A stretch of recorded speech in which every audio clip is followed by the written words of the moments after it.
בוקר טוב, שבוע טוב. We are in the second installment of the four-part series about the responses, meaning the tshuvot of the great rabbis of the 18th and the beginning of the 19th century to the crisis that Jewish life and Jews and the Jewish religion was facing in those times. We explained in length at the beginning of the last shiur the factors that caused these crises, and that was one, a religious crisis because of the advance of what began to be the modern science and new methods of thinking and of doubting that challenged the regular way of thinking. The second front was the social external front with the Gentiles. And for many, many hundreds of years, the hostility of the non-Jews was open and on the surface. And when that was the situation, it was, in a way, it was easy for the Jews to retain, to keep their own separate identity because they were hated by the non-Jews and they were persecuted. So it was, they knew that they have to stick together. But when the non-Jewish society was beginning, it was only the beginning. We are not yet in the French Revolution, we are not yet speaking about emancipation, but we begin to see some type of toleration. And Jews are allowed to go to universities, at least in certain numbers, etc., etc. Then many of the Jews would immediately jump on the wagon and they would obviously just want to improve their fate. But on the way, many times it would also cause an acceleration and the slow degeneration of the Jewish community as one force. And the third factor that we spoke about was internal, and that was that for certain reasons and dynamics were that some of it, at least it was perceived that way, that some of the rabbis and the Torah learners were seeing themselves as an elite that is uninterested and not caring about the masses, which anyhow are going nowhere and they have no value. And that was obviously also disastrous for Jewish society and Jewish religion. So these three factors were playing very hard on Jews in Europe. Everything that I'm saying now is basically in Europe of the 18th and 19th century. And we spoke last week about the response that was given by the Baal Shem Tov. That was the beginning of Hasidut. And basically, if I can, it's what I'm doing now is extremely superficial, but if I can try to say it in one concise sentence, I would say that what they were suggesting was the return to God, in the sense that we can re-find HaKadosh Baruch Hu everywhere. You don't need to be a Torah scholar in order to be close to HaKadosh Baruch Hu. HaKadosh Baruch Hu can be found in the shared eating. It can be found in the itva'adut, right? In the sitting together, singing, drinking a little, being united, and many other ways in which every Jew is close to HaKadosh Baruch Hu, is near Hashem, regardless of where he is. And the Baal Shem Tov, it is attributed to him that he said, I didn't come to become the rabbi of the tzaddikim, that we have enough. I came to this world to be the rabbi of the Ganavim, he said, meaning of the, but we will say of the masses. So that was the message he was sending. And as we know, to this day, it resonates. It resonates. What he did, and as it was developed by the second, the third generation of Hasidic Rebbes, had given a true and resounding answer, again, tshuva, to the crisis of Jewish life back then and to this day. What we are, Be'ezrat Hashem, speaking about today is almost, we may say, the other side, the other polar of the Baal Shem Tov, and that would be the Vilna Gaon, the Gaon Vilna, Rabbi Eliyahu, ben Shlomo Zalman of Vilna. And we all know that the Vilna Gaon was a bitter opponent of the Hasidut to such an extent that he and his followers were later called the Mitnagdim, meaning the opposers. So not even their own identity, but their identity was built on their objection, their opposition to the Hasidut. Now, obviously, that is not, at least to my mind, that is not a successful term. You don't want, although they did adapt it themselves also, but you do not want to define yourself by who you oppose to. You want to define yourself on your own terms about what do you propose, what do you support, and that is what in Yotze Hashem I will try to speak about today. Now, as I said last week, just as speaking about the Baal Shem Tov and Hasidut in 50 minutes, it's only an appetizer. The same obviously would go here. We are going to speak about the Vilna Gaon and the whole movement of, we may say, Litvish Jewishness, meaning Torah Jewishness, that he began. And obviously what we are going to do is only a very superficial survey of the surface. And if someone wants to go deeper, then Baruch Hashem, we have now today very easily material is accessible through books on the internet, but you just want to, you do want to find reliable sources.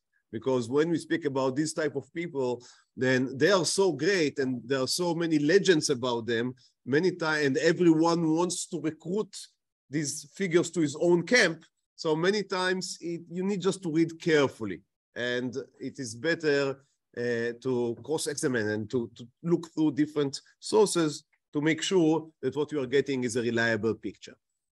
I would like to begin from connecting our topic to the Parshat HaShavua, to the Parsha that we just read yesterday, that is Ki Teitzeh.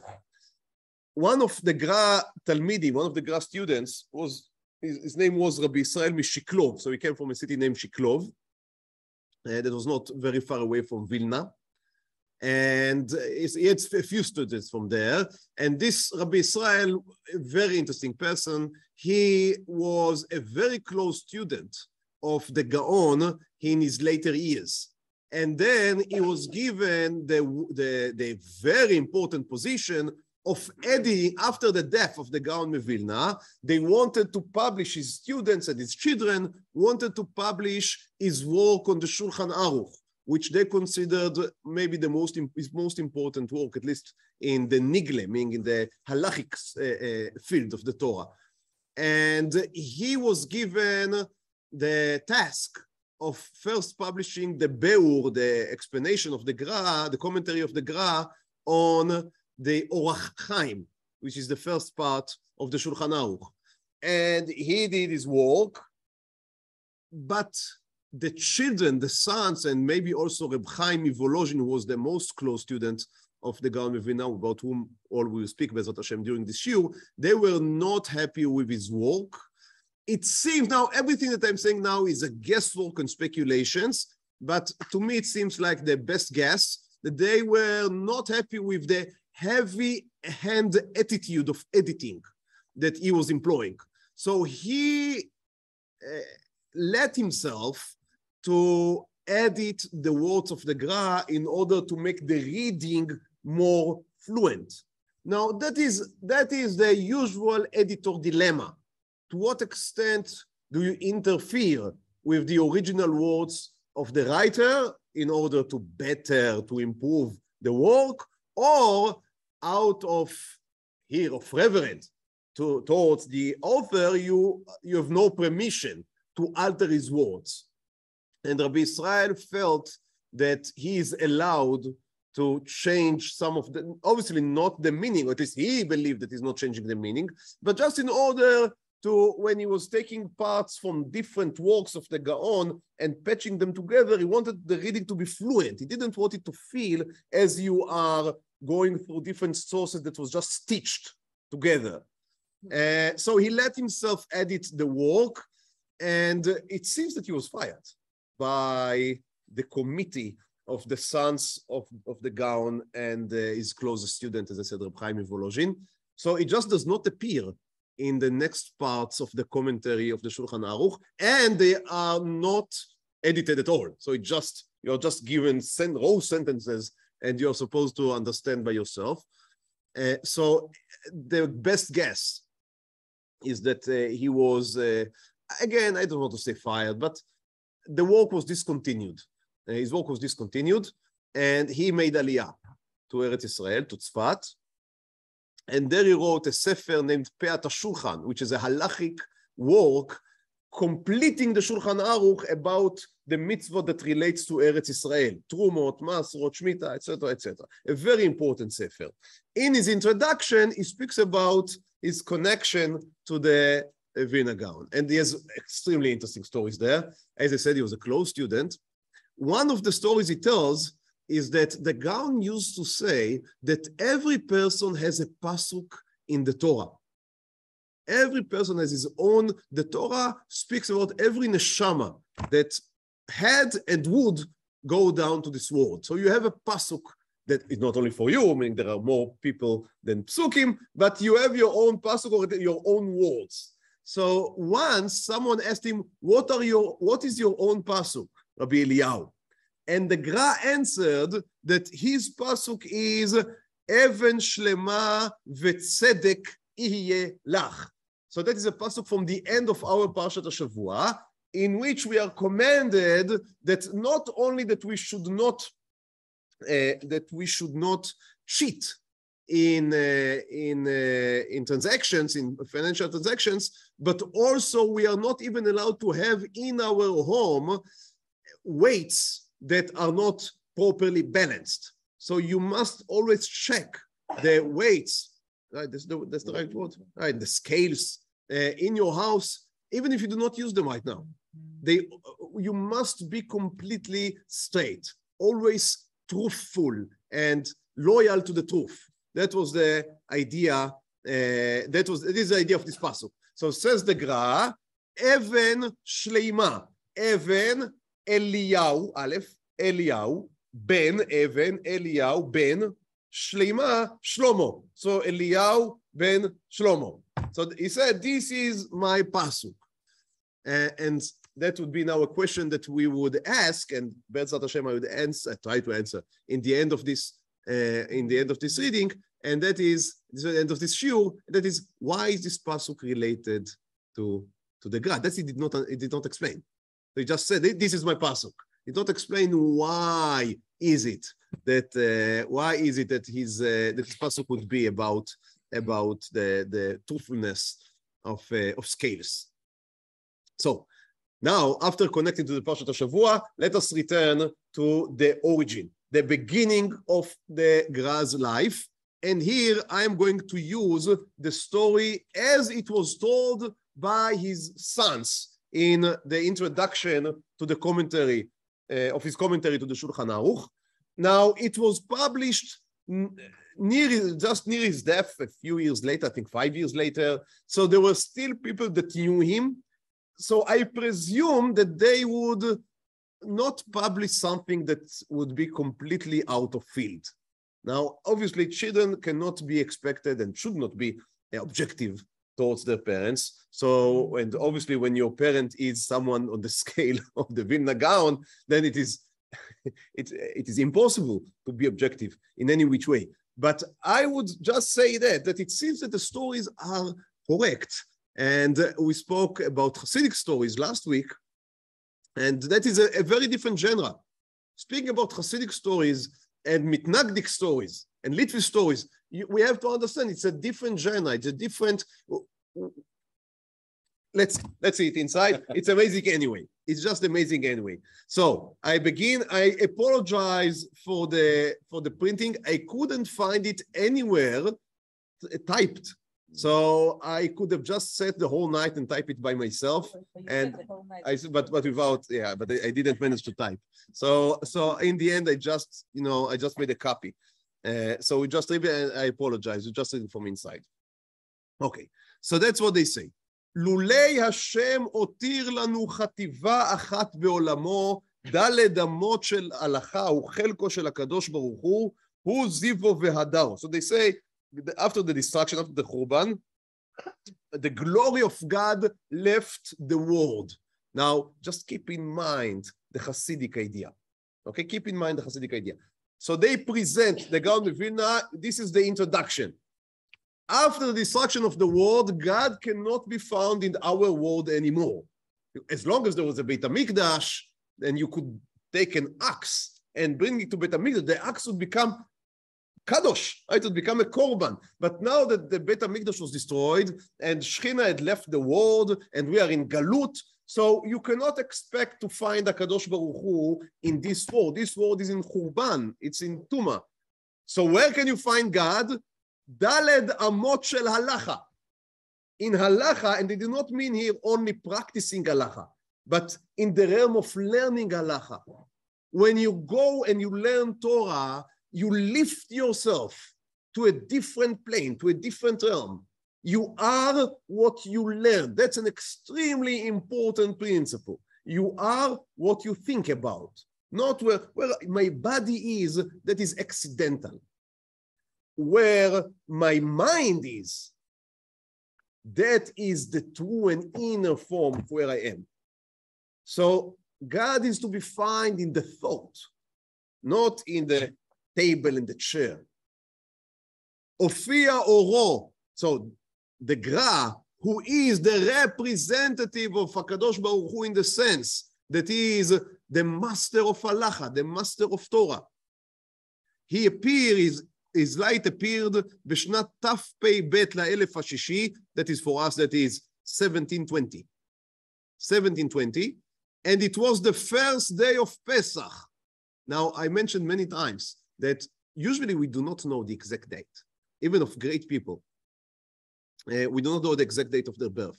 But here we speak about someone that became a legend in his own lifetime. Many Rabbanim that nowadays we revere and speak about them with respect, during their lifetime, well, you know how it is, right? We spoke about that in many shiurim. When someone is alive, there is less respect, let's say that. But after he's gone, suddenly you understand what you are missing. And also after he's gone, he cannot now criticize anyone. So it's much easier to adore someone from afar. But here you speak about someone that already in his lifetime, as I said, he became a living legend. So everyone knew everything about him, his birth date, everything was known. זה היום הראשון של פסח. שמענו כל רינה וישועה באוהלי צדיקו של עולם, הרב הגדול המפורסם זקני. So he speak about his grandfather, right? Because the son of the Gra is writing this introduction. So he said, when my father was born, it was a day of happiness to my grandfather. My grandfather is Shlomo Zalman, מקהילת קודש סלץ, a city full of wise men and רבנים, ניר קהילת קודש בריסק, דליטה, כל נתנו שחקים, so it was announced in heaven, because it was so important, this birth. הנה בן ניתן לו, הוא יקים all Torah. And that is another very important sentence to understand the story of the Gra. The all Torah, the yoke of Torah fell to the earth, and it needs to be lifted again. So they know that the work or the Gra is being born into a world that something is not working properly. Something in the Jewish world is misguided, is missing, is lacking. But the question is what? So the Baal Shem Tov would stand up and he would say, our problem is not that we are not learning enough Torah, our problem is that we forgot that there are other ways to HaKadosh Baruch Hu, right? As we spoke at length last week. But the Gra said, no, the problem is that we are not learning Torah enough, and we are not learning it in the right way, because God can be found, should be found, and maybe only can be found in Torah. And if we do not find him in Torah, it's not because of a lack of the Torah, but because of a lack in us. We are not doing it properly. יגלה עמוקות, ישביע נפש שוקקות, גם באיים רחוקות. קדושתו ופרישתו הולך וגדול וטוב מיום היוולדו. רק אחד 6 שנים למד אצל רב. So, they say his children, his son saying that he learned by a rabbi to the age of 6. Now, again, it's so interesting. You remember that the Baal Shem Tov also learned only to a very young age because he became orphaned, and then he ran away from the Cheder, and he was just going in the forest. So the Gra also learned in the Cheder only to the age of 6, but with an extremely different setting. Why only to the age of 6? ומאז כל השם לעיר יקרא באוזני מבחר הנבונים, הביטו בעין הפקיך אל הנר. So the voice of God, when he was 6, the voice of God became to be beaming in the city. Look at this boy. So they are describing here that already in the age of 6, he was a prodigy. Right? He was known throughout the village. And now Vilna was not a small village. To be known in Vilna means that you were a real Gaon at the age of 6. And they say that פשע שונה חילוקים, בהיות 6 שנים וחצי דרש בבית הכנסת, חילוק אשר לימדו אביו. So at the age of 6.5, he was giving a drasha. I cannot even imagine. I just cannot even imagine it. He was giving a drasha. But again, they write in Vilna, it's only 5 years after his death. You can assume that there were people still living that if that was incorrect, they couldn't have allowed themselves to write it. So I can just assume that is not like a story of a Hasidic Rebbe, right, sitting on his horse and then the horse is flying in the air. No, maybe that also happened. I don't know. But here, as I said earlier, here we have stories that seem that have happened. So in the age of 6.5, he's giving a drasha in shul. Now they say it was not his own drasha; it was a chiluk, a drasha, but an halachic drasha that he was taught by his father. Okay, and then בסעודה שלישית של שבת, at the same Shabbat, so he gave the drasha at Shabbat morning, and then at סעודה שלישית they bring the young child to the great rabbi of Vilna, הגאון רבי השל, אב בית דין דקהילת וילנה. So he was the head of the rabbis in קהילת וילנה. אמר הרב רבי השל לגדולים אשר ישבו לפניו, הנמצא חכם ונבון כמו הילד. So רבי השל was so much impressed with the young boy. He said to the other rabbi sitting there in Shalasides, in סעודה שלישית, wow, have you ever seen such a smart boy?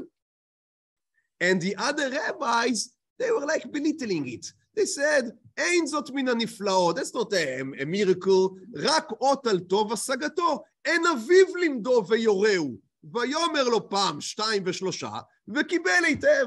So they said, his father taught him to say it by heart. He doesn't even maybe understand what he says, just the father sat with him till he was able to give the drasha Baal Peh. Okay, you know what? At the age of 6.5, I would also sign for that. But Rab Eshel said, ויען הרב רבי אשל, נכון ליבי בטוח בילד הזה ומעשהו, כי יוכל להגיד כזאת וכזאת מליבו, אתן לו שעה אחת להתבונן, תראו נפלאות. So Rab Eshel said, you know what, you want to see something? Wait and see. He said to the young Rabbi Eliyahu, I don't know if to call Rabbi or not, 6.5, he says to him, you know what, think for an hour. An hour here does not necessarily mean 60 minutes, but think for a period of time and give me your own take on the same chiluk that your father taught you. And they say here, ויתבונן בעצמו ערך שעה אחת, so he thought about it, the child, 6.5, thinks for that, for an hour, ויקשה עוד קושיות רבות, ותרץ כולם בסגנון אחר. So he came up after an hour, the child, with many different kushiyot, questions, from the questions that his father taught him, and also solve all of them in a different manner. So basically, he gave a whole different drasha, a whole different take on the same topic. And then, hema sham'u ken tamahu. And then everyone that were there went bananas, right? So they couldn't believe what they see. And רצון אחזתם לנשקו לחבקו. So it was a small child, so they began to kiss him and to hug him. אחרי שמעו כל זאת, אמרו, אין נבון וחכם כמותו. Now, when he was 9, בהיותו בן 9 שנים, והיה ידיו רב לו במקרא ובמשנה ובגמרא. So in the age of 6 and 6 months, he was giving drashot at shul. At the age of 9, he completed learning what we know as the nigle, right? The exposed part of the Torah, the regular part of the Torah, the Mishnah, the Talmud, the Midrashim, everything that most of us mortal human beings are spending the whole life just to get some grasp on. So at the age of 9, he felt that he is beyond that. And then what? רוח מבינתו הקיצו, ותאמר לו, למי שיח סודות הנעלמות מכל נמצא, הוא בספר עץ החיים.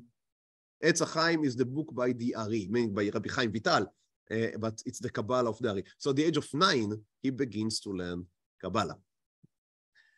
Well, we can continue here to no end. It's just amazing.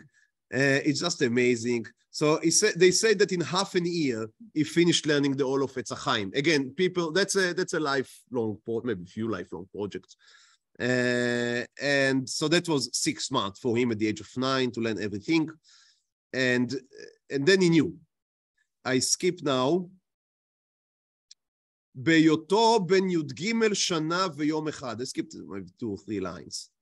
When he was 13 and one day, קיבל תוקף חסידותו ופרישתו כתועפות ראם לו. So that's the other thing about the Gra to know. We all know that he was the master of Torah. Here I don't mean, maybe the ages are surprising, but I guess that the fact that he was a master of Torah, that is not a surprise to anyone here. But there is another phenomenon about the Gra, and that is his prishut. Prishut means to separate yourself. Parush, lifrosh. To separate yourself from the world, they say it came to be from the age of bar mitzvah. 13 and 1 day. Now, you can understand that even before that, it's not that he was playing outside with the children too much, right? But from the age of 13 and 1 day, he became a real parush. Now, what does that mean? מאז לא הסתכל עד יום מותו מדלת אמותיו חוצה. So he never raised his head to look beyond his arba amot. Why? Because it's not interesting what is outside. What is interesting is the book, the sefer that is in front of me, the Torah, the thought about HaKadosh Baruch Hu. So again, it's such a stark difference. You remember the Baal Shem Tov going outside in the forest and looking at the world that God created. It's so interesting to see these two figures that more or less at the same time, the guy was 30 years younger, but more or less in the same time, but they represent so different reactions to the Jewish state, meaning state in the middle situation, yeah. ושלא ליהנות מעולם הזה רצה. He didn't want to have any enjoyment, any benefit from this world. So no mashke, no התוועדות, no nothing. אכל לחם צר צנומה, שרויה במים, שיעור 2 זיתים, אכל אותם ערב ובוקר. So what was his meal? Morning and night, he had 2 meals a day. So he would have bread, which would be tzanum, meaning it would be toast. We toasted. He would put it into water and 2 zaitim, so I don't know, 70 grams, let's say, and he would eat that. So you can call it the Gra diet. ולא טעמן בחיקו. Now, even these 2 pieces of bread, he wouldn't taste them. He would only swallow them. רק בלען שלימות. תוכו רצוף אהבה. התורה והעבודה. What he was interested in was Torah ve'avoda. Avoda here in the sense of the service of God, of tefillah. שם הפריון עשה לו, שם לילות קיימים, לגלות דבר השם אמיתה של תורה. So he wanted to reveal the truthness of Torah. אחרי נמכר ביד תלמידים, שלא שימשו כל צורכן, גאולה תהיה לו. He had a mission, גאולה, redemption. but redemption here not in the national sense of redeeming the people, bringing them to Zion or bringing the Mashiach right now. It will come later to the God, but now we speak about redemption of the Torah. The Torah needs to be redeemed. Remember, we spoke about the yoke of Torah falling to the earth. The Torah was given, says the Gra, to Talmidim, to students, שלא שימשו כל צורכן. They did not study as they should have. So the Torah became, not the Torah itself, chas v'chalila, but our understanding of Torah became corrupted. Our texts became corrupted. The Gra worked for years on fixing the variance of the texts of the Torah, of Mishnah, of Talmud, so of Midrashim. So he said the Torah became corrupted because now I would say things that he didn't say so sharply. I would use now here a more simple language. So the Rabbanim of the earlier generations, I'm not speaking about the Tanaim, but the last 300 years, would say the Gra, did not keep the Mesorah, the tradition of Torah as they should have. And as a result, the texts were corrupted, the understandings were corrupted. We need to redeem the Torah. We need to return to the original study of Torah. Torah became something in his days, that's how he felt, of chilukim, meaning to say beautiful drashot, very elegant pilpulim. So you would have an artificial question and a more artificial answer to your artificial question. By the way, that's the drasha that he gave at the age of 6.5, if you remember. Making up questions and then solving them. Now, this is beautiful, very elegant. You can show your brilliance, but it is not true. And here we come, I think, to the core element of the Torah of the Gra. You remember we began with this pasuk, Even shleima v'tzedek yeh lach. The core point of the Gra was truthfulness and loyalty to truth. And everything that just smelled from giving up truth for the sake of beauty would be immediately rejected. Immediately. In science, it depends, right, on what type of science do you speak about. But in the real sciences, if all the answers, so let's say in math, or if you're an engineer of a bridge, if all the answers you get are always of complete numbers, something here needs to be rechecked, right? Because in the real world, these are not, it's very beautiful if everything is complete numbers. That's how they say complete, right? Natural numbers, right? Natural numbers. But in the real world, numbers are like 27.6, right? These are long numbers, not beautiful numbers, but real numbers. The Gra was interested in the real Torah, not in some beautiful cover that you can put upon it. So that's a very important element of the Gra. So that's part of redeeming the Torah, going back to the source, leaving aside things that were said just in order to somehow reconciliate the halacha with minhag. He didn't like that. He didn't like that. If it is not true, it is not true. If you need to change the minhag, change the minhag. What he did, that is amazing. What he did, because Ashkenaz, for hundreds of years, they were holding fast to their minhagim, not changing them. And the Gra came and he just cleaned, like shaved almost everything that was not completely according to the pshat of Mara. One very famous example, just one I would say here, is about the time of Tzet HaKochavim, of night and nightfall. Now, nightfall is very important in the halacha, as we know, because of Shabbat. When does Shabbat begin? When does Shabbat end? Now, there is a contradiction between two sugiyot in the Gemara. What is the gap between Shkia, sunset, and Tzet HaKochavim, and nightfall? So there is some time between them, but how long is it? It's a contradiction, excuse me, between two sugiyot. Now, Rabbeinu Tam, hundreds of years before the Gra, came up with the solution, an elegant, a beautiful solution, that we should, the Shkia, there are like two sunsets. Now, there is only one sun, but there is the beginning of sunset and the end of sunset. So both sugyot are correct. One is measuring from the beginning of sunset, one is measuring from the end of sunset. Now, the outcome of this proposal of Rabbeinu Tam was that Shabbat would begin 40 minutes after what we usually see as sunset and would end 40 minutes, more or less, after the time that we usually see as nightfall. The Gra came and he said, no, the whole thing is artificial. Just a contradiction with two sugyot. It's a machlok. It's a dispute. And you need just to decide which one is correct. And he decided which one is correct. And he changed the time of the acceptance of Shabbat. Now, can we imagine something that is more holy, that is more sacred than the time of Knisat Shabbat? But one has to admit what the Gra did, and it's just, I cannot imagine any other rabbi that his stature would allow him to just change the time of Knisat Shabbat and the end of Shabbat, and it would work. Maybe it's right now I cannot think about any name, but the Gra did it. To this day, here in Tel Mond and almost everywhere, a part of people that are being makpid on Rabbeinu Tam, there are people that are makpid on Rabbeinu Tam, but even them, they see it as a chumrah. They don't see it as very few small chassiduyot that keep the old time.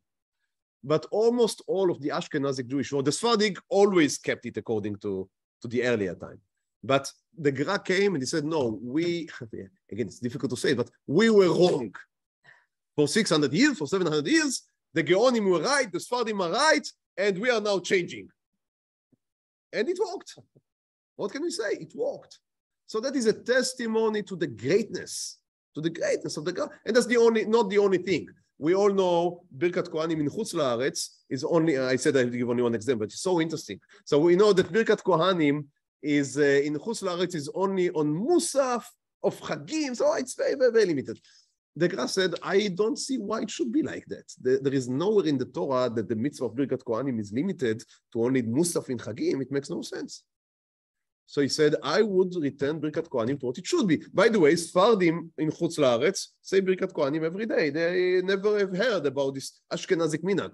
Now, again, we're speaking about a very old, ancient Ashkenazi, at least 600-700 years. And the Gra came and he said, no, it should be changed. Now, he tried to change it in Vilna. The first time he tried to change it, he published in the whole city, in my shul, tomorrow morning, we are doing Birkat Kohanim, just on a regular Tuesday. At that night, as part of the dispute between him and the Hasidim, there was an informant that came to the government against the Gra, and they jailed him at that night. So he was not there in the morning, and there was no Birkat Kohanim. A few days later, he was released. And again, he said, okay, so tomorrow we are going. And that night, there was a fire in Vilna that destroyed half of the city, including the Gra's Beit Midrash. So again, it didn't happen. And then he said, okay, from heaven, they don't want me to change that. But his students, when they made the Aliyah, the Talmidei Gra, the students of the Gra, that as Rabbi Israel Mishiklov and others, made Aliyah to Eretz Israel, they make it a point that even that we are Ashkenazim, we go by the Gra, and we do Birkat Kohanim every day. And to this day in Eretz Israel, Ashkenazim are having Birkat Kohanim every day, as you know. So again, that is a huge shift to us. It looks like very natural.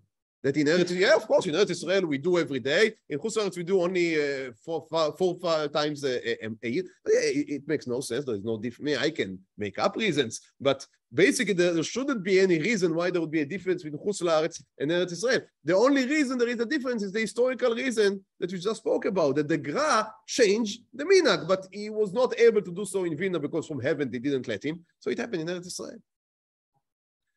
Okay, I can go on, but I really want to continue with the Gra. So I return to the introduction. מי כמוהו, מורה פנים חדשות בהלכות ואגדות. מי פתי יסיר מהשכלת לבבו. So they go on, I skip a little. They say for 6 years, he worked only in order to correct the corruptions of the texts. Right? Fix, as I said earlier, the variance of the text. So that he did for 6 years. And then he learned, he taught his students, etc., etc., etc. I would like just to give one more. I got married to someone. He had, yeah, he was married. He had his children, yeah, he had. But you had nothing. You had nothing because here. So just in order to bring you a Litvic story, right? Not a Hasidic story, a Litvic story. So a Litvic story, a beautiful story. They say that one day he was in a journey, and he slept by someone, right? And they gave him food, and something was, I guess, was unagreeable with his stomach, so he couldn't eat it.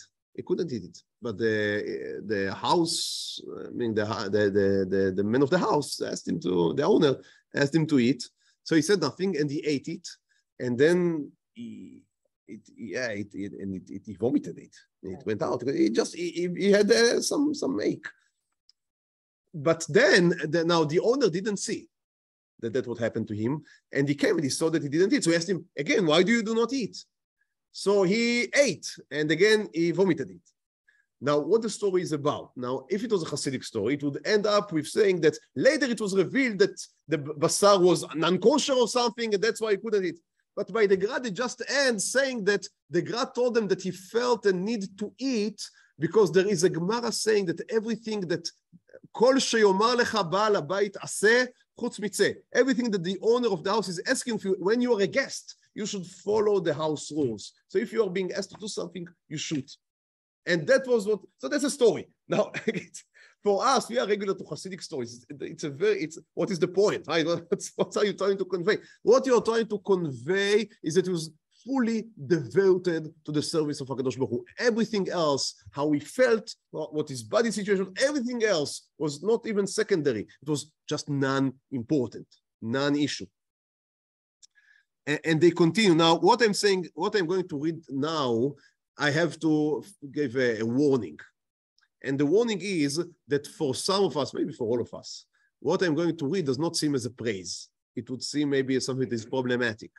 But again, you have to remember that you do not speak here about someone sitting here next to this table and eating sandwiches with us. We speak about someone that is on a very, very different level of existence. Okay, so after this introduction, this is the story. כמה מסר נפשו להרחיק מחברת ביתו בניו ובנותיו.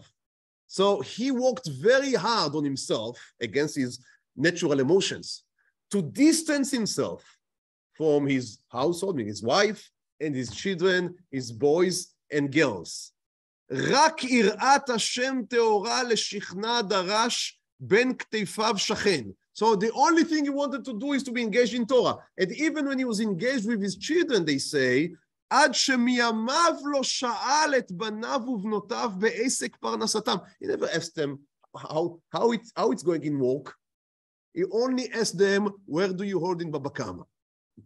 Only he spoke to them only through Torah. Now again, if one of us would begin to do that, I would send him to exactly. But we have to remember, we speak about someone that is on a very, very different level of existence. They say that once one of his children came after not seeing him for a year or two. And now they saw on him how happy he is, obviously, to see his son. But nonetheless, אפס לא שאל אותו על עסקי שלום בניו וביתו ועניין פרנסתו. So he didn't ask me anything about how his family is doing, how his house is doing. וכאשר נח מדרכו, after the son rested, שיעור שעה אחת, so he let his son rest for an hour, coming from the long journey. ימהר ימהרנו שוב לקבוע סדר לימודו. He told him, you should immediately return to your learning. He told his child. Again, not, I guess, in the age of 20, 30. וכה אמר, בדרך ביטלת מלהשלים סדר לימודך, הוא ישולם בביתי. So he told him, while you were walking here, you were traveling here, I'm sure that you couldn't learn as you should have. So now you can make up in my home. So he was happy as a father to enable his son to learn at his home. But you see that he channeled his fatherhood through the Torah, because everything he experienced, everything he lived was through Torah. And that is now, obviously, again, that is, when I say here extreme, I mean to say that he got full blown, right? So it's the whole way. And I think it's obvious that most of us are just not built to that. HaKadosh Baruch Hu did not create us. I don't think that the guy expected his students or the common man to be as he was. I don't think so. But he was showing a path of how one can live his life and be close to HaKadosh Baruch Hu. And that is by taking HaKadosh Baruch Hu. HaKadosh Baruch Hu gave us virtual reality glasses, right? And when we put the Torah on and we look at everything through the eyes of Torah, it means that HaKadosh Baruch Hu is with us every second. That is what the Gra was teaching, by not only by speaking, I'm speaking it, he lived it. When you saw him, you saw what I'm just saying. Again, for us, it's words. Maybe from time to time we can feel it when we learn and the Torah speaks to us, and then we go out from the shiur and it stays with us for at least a few hours. But for him, it was constant, always, as we just saw. And that was, to a large extent, that was the path that he was showing. So when you speak about the different answers, different tshuvot, because we see, or they were seeing, but we also see that we are in a crisis. We found ourselves distant from HaKadosh Baruch Hu. So where can we find him? So I'm sorry for making here maybe a mashal that I should not, but to me it's I don't know, it's interesting, it's striking. There is a famous picture, a drawing, painting of Aristotle and Plato, in which it's a medieval painting, but in which the way that the painter was imagining each one of them is showing Plato, right, pointing up, and Aristotle pointing to the world. Now, what it's supposed to mean is that there was a very important machloiket, dispute, right, between Aristotle and Plato regarding the question, is there a world of ideal forms that our world is only a shadow of? That's how Plato believed. So Plato said, we should concentrate on the ideal forms. Our world is nothing. What is important is not the table that we have, the idea of tableism. Right? That's the point. And Aristotle said, no, there is no separate world of ideals. The ideals are within the objects around us. We should look at the objects around us and not on some theoretical level. And to me, again, lehavdil elef alfei avdalot.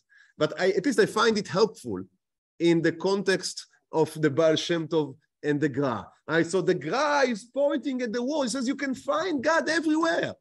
God created this world. God is invested in everything. And the Gra said, no. What is no? Because we created everything. But this world is separated from HaKadosh Baruch Hu. It was created by God. It's not God. If you want to connect yourself to God, you need to look upstairs. Right? The Torah was given from heaven. So the Torah is the wisdom of God. When you connect to it, then you connect to HaKadosh Baruch Hu. And what you should do is connect the whole world to the Torah. And then the whole world would be connected to HaKadosh Baruch Hu. So that these are very different outlooks. What is very unfortunate. Now you can have a machloiket like that the Hasidim would say, you should look at the word, and the Gaon would say, no, you should look only at the Torah. And this day, we have these two different outlooks, and we live happily, I think, more or less, with these two different outlooks, and people are finding themselves on the spectrum. But for different reasons, it couldn't have happened back in the time of the Vilna Gaon. And he felt that the Hasidic ideas are a threat to Torah Judaism. And there were different reasons why it happened. The main one was the Shabtaut that happened just 100 years before, and its impressions were still very strong. And he was very much worried that this adoring of rabbis and going after them and not thinking and finding God everywhere So if you find God everywhere, maybe you can also find him in sin. That was exactly the point of Shabtai Tzvi, right? So he was very worried from this theology. And he felt that it is necessary not only to dispute Hasidism, but also to excommunicate the Hasidim, and in very harsh ways, very, very harsh ways. People were thrown out of town, families were separated. I mean, it's a very sad chapter in the history of our nation. How did that balance the opposites? He felt, as I said, that it's a threat on Torah, and for him, Torah was everything. So if you you're right, but it's the basis. If you destroy Torah, there will be no Rabbat Israel. So it must come first. It must come first. And what is extremely sad is that the Hasidim of that time, I mean, the Baal Shem Tov was already passed away, but the first Chabad Rebbe, what they call the Admor HaZaken, the alter Rebbe, Reb Shneur Zalman Miladi, and another very famous rabbi came to speak to Vilna. They came to Vilna. They wanted to try and speak and maybe see if they can find some terms. And the Gra didn't want to open the door. Didn't want to speak to them. So I'm not speaking for Shine. And that was the end of the. I mean, they did their part. They come to Vilna. They admitted that he is the Gadol Ador, and they need to get his approval as it is. But he didn't want to speak with them. And when they tried to push in, he left town, and he didn't return until he knew that they were gone. So that's a story. It's again, as I said earlier, everyone else that I would hear about him such a thing, I would say that is to his. I mean, that's a very bad thing, not to be able to speak with opponents. But here we speak about someone that lives just in a very different plane, and he felt that Torah is under threat, and he must fight it. Now, what is the judgment of history about this dispute? It's very hard to say. Obviously, Baruch Hashem, Chassidut was not Shabtaut, and it just makes Jews closer to HaKadosh Baruch Hu, not Chas v'chila, distance them, and did not cause the stopping of Torah observant, but the other way around. Many people are being mekurav nowadays. They are getting close to Torah mitzvot by Chassidut. Some argue that is because of the Gra, because he made such a war against them. He stopped them from slipping away. If it was not for him limiting them, then who knows where they would have ended up. That's an interesting idea. What can I say? Historically, I don't know. I'm not in any position to judge. But at least it gives me some rest of mind to know that there was a benefit, because I'm sure that anyone here that has his parents in Europe, I mean, families were separated, and very people were not being meshadach with each other. It's a very dark chapter. It still happens to us to an extent. After the Shoah, there were so few observant Jews left that many of these feuds, you can hold to them only if you have enough people to fight. But nowadays, as Baruch Hashem, I guess. Yeah, so I guess that you know what, you're right. In the political world nowadays, you know that the two parties that well, I don't want to speak about politics, but you're right. You're right. You can only fight when you have what to fight on, and so that's the, as they say, there is a nisayon of aniyut and nisayon of ashirut, and I guess that we are now in the nisayon of ashirut. When you have many of you, then you need to make sure that you do not fight over it. Yeah. There is so much else that I wanted to speak. We only did the first half. The whole second half we didn't do, but it's already 10. But you know what? We would stop here. If you want to read, you can read from the page that I just gave you, and I highly recommend people that want to have deeper knowledge. I highly recommend there is a series in the Yeshivat Haaretz Zion website by Rav Eliakim Combine on the Gra. I would send the link in our group, and it is in Hebrew, and there is an English translation. So you can either read it in Hebrew or in English. And what we have to remember, as I said, is that the way that he showed is the way of looking through Torah. And for many, that was, anyone that knows Lithuania, knows that's the way they took. They didn't took Hasidism. They took the way of Torah. His student, Reb Chaim of Volozhin, began the first modern yeshiva. That was the Volozhin yeshiva. And no one, we cannot even imagine the Jewish world of today, the Torah Jewish world, without yeshivot. Without yeshivot, I think the whole thing would have, chas v'chei, would have collapsed. Would have collapsed. As in places where there were no yeshivot, then Torah observance collapsed. The bastions of Torah for the last 100 years were the yeshivot. And that was something that, I mean, again, I'm sure HaKadosh Baruch Hu would have taken care of his people. But in the history as we have lived through it, then without the Gra, there would be no Reb Chaim of Volozhin, and without him, there would be no yeshivot. So he single-handedly made a revolution in the way that we understand ourselves and the way that we understand Torah and Halacha and the connection of HaKadosh Baruch Hu to the world.